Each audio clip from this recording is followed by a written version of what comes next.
Oui, c'est souvent une impression qu'on a, que les gens ont, que les voix lyriques sont fabriquées.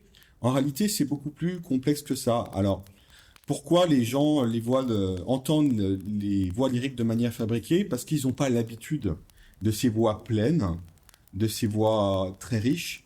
Et puis, leur habitude, c'est quoi? C'est d'entendre des voix parler.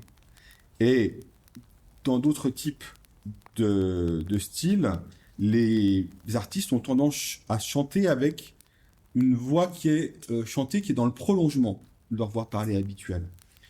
Mais c'est intéressant parce que, en réalité, la plupart des gens, ils parlent avec une voix qui est assez mentalisée, haut de la tête et haut du thorax. Et en fait, c'est pas leur voix parlée naturelle. Donc, déjà, le repère des gens sur la voix, il est faussé.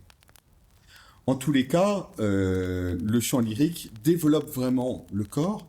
Évidemment, il n'y a pas de micro, il n'y a aucune possibilité de tricher. Et c'est sûr qu'en développant le corps, on développe aussi la voix. Alors, ce qu'on constate, c'est que moi, dans ma pratique, j'essaie de simplement ajuster les choses, c'est-à-dire que je laisse circuler l'élan naturel, et puis j'ajuste, par exemple, la posture, la manière de respirer, mais je fais assez peu de réglages au niveau vocal. Et ce qu'on constate, c'est que quand on laisse le flux passer, il y a une disharmonie souvent profonde au début, surtout chez les gens qui sont non-chanteurs, mais quand le flux finit par passer, il arrive à un moment donné que cette disharmonie initiale, il y ait une voix naturellement lyrique qui arrive. C'est pas systématique, mais ça arrive.